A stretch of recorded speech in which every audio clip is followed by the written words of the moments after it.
people, welcome back to the youth channel, No Shame in the Gospel. In just a minute, you're going to meet a future celebrity. So stay tuned.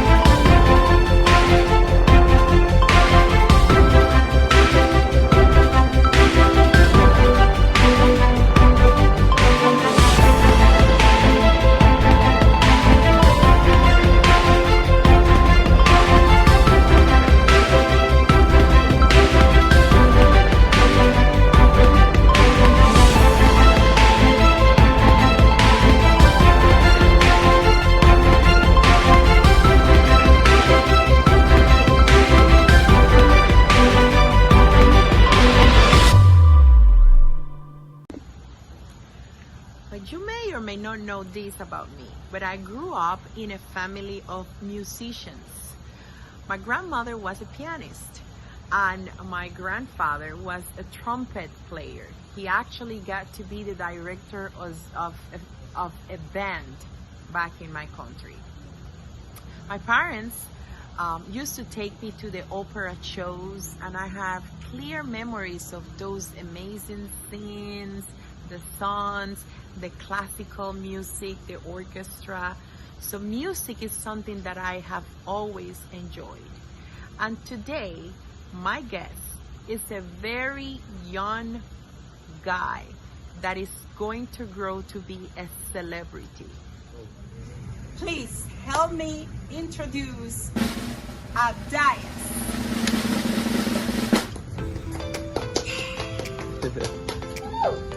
And here he is. I have seen, well, Abdias is actually my second or third cousin. You know, when you have a celebrity next to you is when you really dig on your ancestors to find out if there's any link.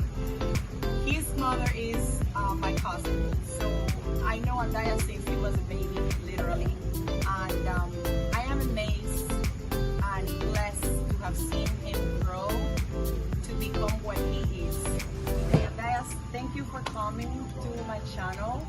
I really appreciate you being here. I know you travel all the way from Miami with your other friends to celebrate Ruben's 21st birthday, and you were kind enough to bring something beautiful and special that you're going to show in the showtime later. So here you are, and here goes the first question. I don't want to I know you were born and raised in a Christian family. Actually, I know even your grandfather is a legendary pastor, Christian pastor, Seventh-day Adventist pastor. My question to you is, when did you get to know the God or the Jesus your parents introduced to you when you were a child? I think that didn't happen because I know that you know that. For those that don't know, I went to a Seventh-day Adventist school for 9 years of my life, first 9 years of school, and I didn't think it was until I left that I began to experience God for myself, because it was always something that was just around and something that was always there, even though I didn't necessarily, let's say, want it. It was just there. So it was available. Yeah. It wasn't until I started realizing, like, oh, we're not praying before we're starting class. We're not doing songs in the beginning of beginning of the day, stuff like that. And I think God started to reveal Himself in my life. I think probably my last year of high school into college, which is when I think that I began to live by myself and began to find out things about myself, who I was. Asking questions and answering those questions. Yeah, and seeing how He's the one who is responsible for all of the opportunities and the cool, experiences that I've been able to take part of so far, being in New York and away from my parents, for the first time and stuff like that. Away from the nest. Yeah. Out of the protection, really in God's hands. That's really interesting. I mean, I wasn't really expecting you to say that, but it's really, really interesting that for real you started to get this experience once you took off, pretty much. Yeah. And I think it might be something that other young people may relate. One thing is learning God through the eyes of your parents or your professors or the school, and another very different thing is knowing the person of God that it is. So, very good answer. Thank you for that. Okay, so obviously not everything was in color through your childhood and your early years at church. I know being a child of a prominent family, they make you do many things just because you were so talented since you were a child. And I remember seeing you very early on stage doing this and doing that. And me as an only child growing as a Christian, a lot of times didn't really want to do stuff that my parents wanted to do, but it was online, it was in order. So my question to you is, do you recall any struggle growing as a child, as a Christian in church? Do you recall any moments where you were like, man, this is frustrating, I don't get this, why do people say this? Anything like that? As a child, no, I think a lot of the struggle has come, prior or after me turning 18 even. Okay. What would that be? I remember when I first moved to New York, it was the first Saturday that I was there by myself, and I was like, I don't have to go to church today. Like, if I really don't want to, I can just stay home and don't go. Yeah, and I had no obligation. I mean, my mom would call to check up on me, but it wasn't something like, you don't have to check in and out. Yeah. and I think that's I think that was one thing that was eye-opening was to keep that same belief in the freedom environment. Yeah. Yeah. I see what you're saying. It was now I was doing this independently. It wasn't because I'm going to church because my parents are telling me. Because my parents are going and I have to ride the car. Yeah, exactly. It was, I'm going to church because I want to receive this blessing today, I wanna thank God truly for what He's done for me, and it's the least I could do in return. Yeah. What about your friends? Did they know that? Did they see you different there? Like, I mean, I'm talking about New York. Yeah. It's actually all different, and you came from the real holy nest to freedom. Like pretty much Daniel and the his friends from Israel and then Babylon. Well, and you're still standing, which is what is amazing. What's cool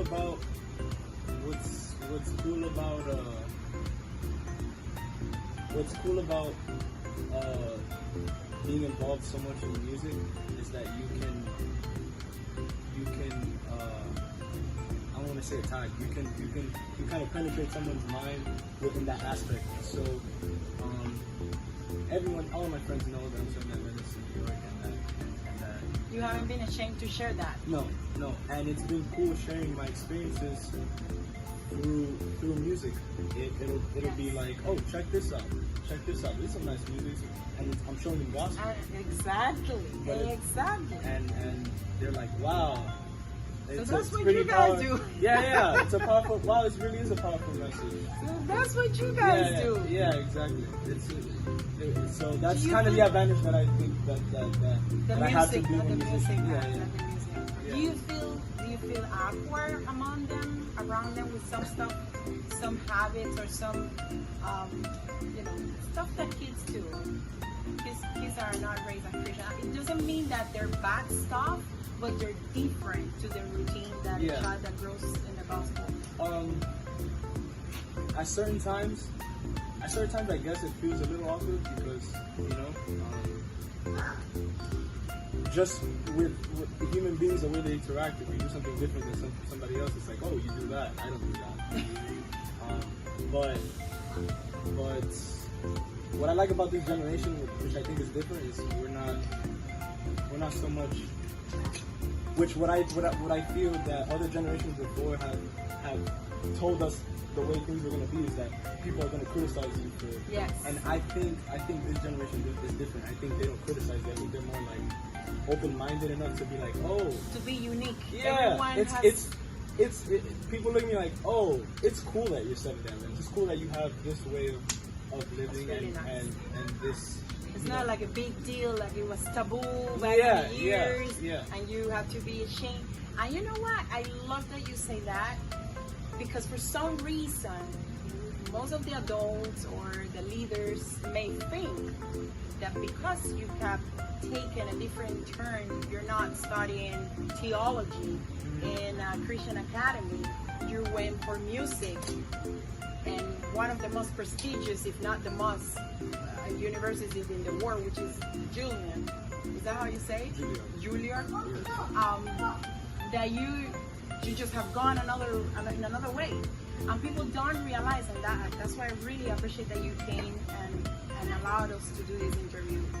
People don't understand that the gospel, living the gospel, spreading the gospel is such a personal experience that nobody should dare to judge or even imagine, because they're not living your life. They're not in your shoes. They're not experiencing God as close as you are experiencing at your own pace, in your own way. Yeah. So thank you so much.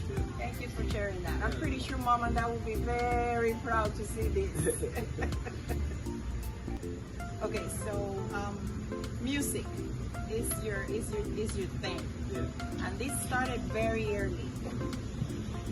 Tell me a little bit of why music. When did this start, and what are you doing right now? That's your talent, and you are so talented. So just tell me about it. Like you said, music was a part of my life from a little kid.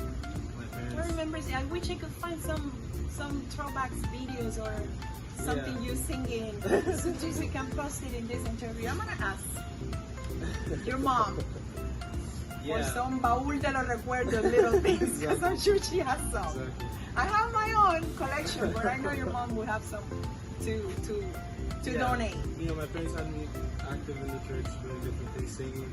Yes. Or anytime I picked up an instrument, whether it's piano or violin. How many instruments do you actually play? I've seen you play quite a few. I try to play piano now. You try to play? Main thing is the saxophone. Saxophone. But You're also, in love with that one. Yeah. But in school, I have to play clarinet and flute too. So okay. It's been a pretty fun challenge. But when did it? I think leaving Miami Uni Academy was when I wanted to be a musician, because I went to Newark School of the Arts, and I was literally half of my curriculum at that school was music and theory and stuff like that. It was in order. I was focusing all this energy on music, and my mom was, in the summers, I was applying for different summer programs and things like that, and going away for weeks, and just, I'm focusing so much energy, so by the time it was my junior year, I was like, I don't see myself doing anything else. I've already developed such a passion for this. This is something that I definitely, and you were good at it from the very beginning. From the very beginning, you were good at it. So, where are you now? What are you doing? Tell them what you're doing, which is amazing. Well, right now is an interesting time because everything's shut down. Oh, I've taken good this for time. me that I got you on. It's a time of reflection.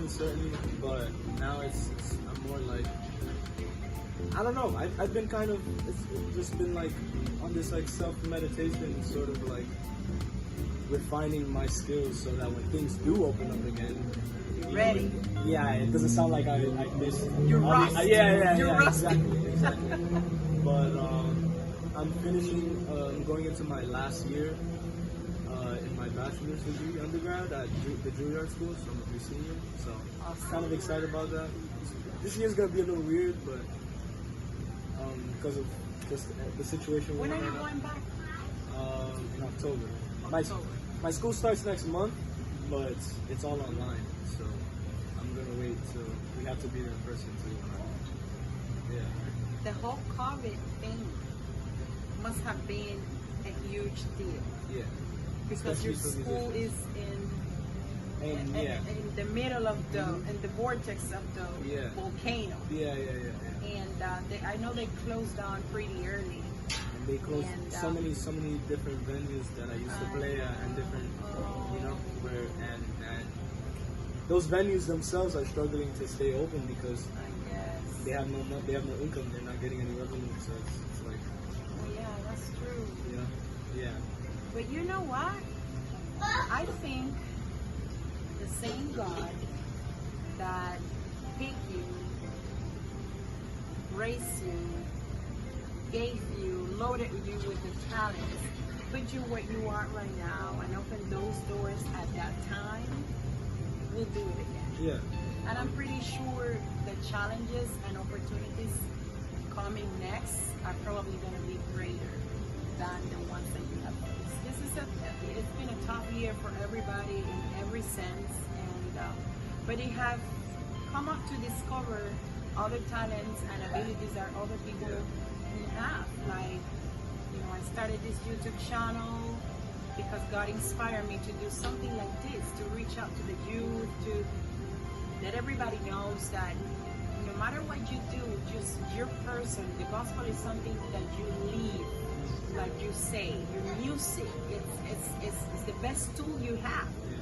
And if you use it to reach out to others and you're not ashamed to do it, that's what spreading the gospel is all about. That's your way of preaching, and you enjoy doing it. Yeah. If you try to do what someone else would do, you may do it, but you're not going to enjoy it. Yeah. And the point is to be Christian and be happy, to spread the gospel and still enjoy doing it. So I really appreciate you sharing all of that. Anything else that you want to brag about? I like my kids to brag in the channel, so people know this guy right here is a future celebrity. He is. And I got this premiere. I guess just follow me on Instagram. There you go. It's at Elcuba, ELCUBA, Okay. and 2 underscores after that. There you go.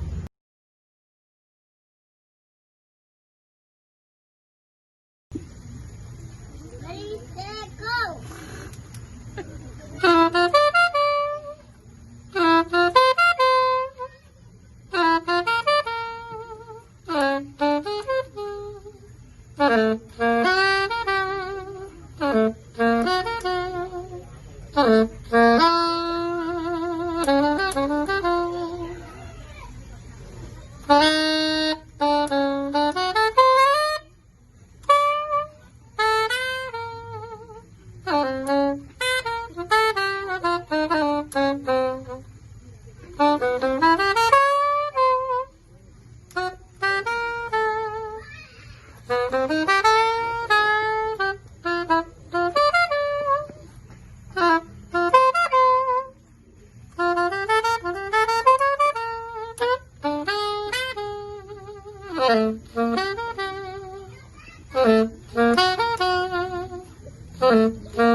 Yay! Thank you. That was awesome.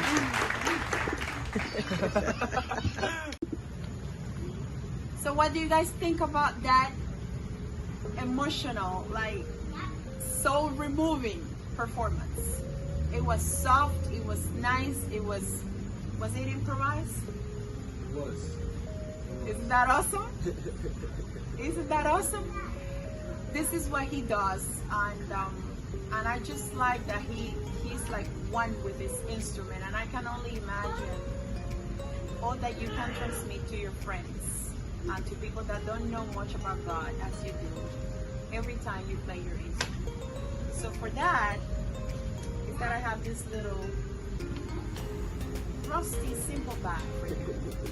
It has 2 of the 3 things I usually give. I didn't give you a frame because I had given you way too many frames today as part of Ruben's celebration. But I want you to see what is in there. That little birdhouse symbolizes people that are casted. You know, the gospel means great news. Because you're a musician, I picked this model, the one that actually sounds. Every time you see that little birdhouse, I want you to remember that God has loaded you with gifts and talents that nobody in the universe has. There might be many other saxophone players, many other young kids are musicians, many others has gone as far as you, going to Juilliard and whatever, but there's only one Abdias in the world. And the talents and gifts that you have are intended to reach out to others and somehow free them. Like you just protect them in a birdhouse, free them from misunderstanding, from traumas, from sins, from wrongdoing, from sorrows. You get the power to do that. And that's what spreading the gospel is all about. So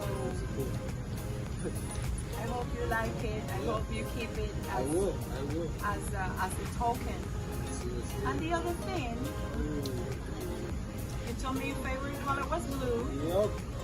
Oh. So you got your own. Yeah. No shame in the gospel teacher. Like, nice. So when you go back, you show it to your friends. Yeah, I will. And you tell them that this crazy, obsessive, boomer mom is trying to portray every single young person with any talent willing to, live with no shame in the gospel. So thank you again. Yeah, thank no you for allowing me to do that. No problem. Call me hug. And you keep shining. Yeah. My words to you are continue to be blessed and be a blessing. Be the channel that God can use to reach out others and cast away anything out there. Thank you so much. Thank you. Thank you. Okay, I hope you enjoy meeting Abdias and also his amazing performance. Now, what about you? What's your talent? What are you good at? Why don't you let me some comments down below and you tell me, what do you do? Do you know with whatever it is that you do, you can be blessed and be a blessing?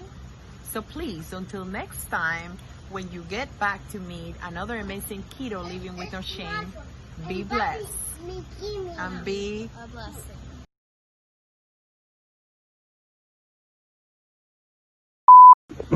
3, 2, 1, sing. okay, guys. I hope.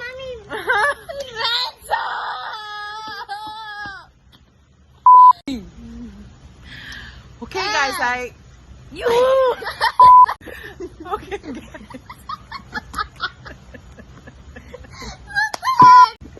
Ready, set, scene. Well, guys, I hope you enjoy meeting at Dias and also enjoy his amazing. That's a legit blue. We're gonna keep that, right? What happened? We're gonna keep that, right?